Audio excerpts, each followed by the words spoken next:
Hello friends, welcome to my channel. Friends, अगर रात में आपके आसपास कोई ऐसा इंसान सो रहा है जो रात में खर्राटे भरता हो तो आपका सोना मुश्किल हो जाता है। लेकिन क्या आपने कभी सोचा है कि खर्राटों की आवाज क्यों आती है?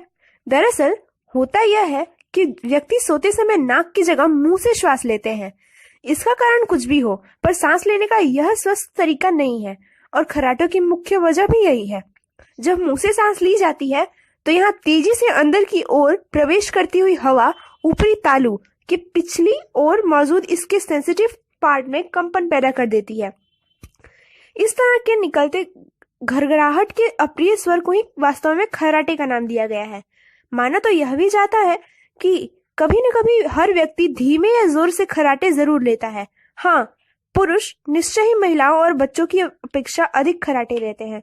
सोते समय मुंह से श्वास लेने के अलावा निद्रारत व्यक्ति का पीठ के बल लेटे होना खर्राटों के स्वर की दूसरी मुख्य वजह है, क्योंकि करवट से सोए व्यक्ति के मुंह के अंदर जाती सांस तालू की उस विशेष भाग को प्रभावित नहीं कर पाती है।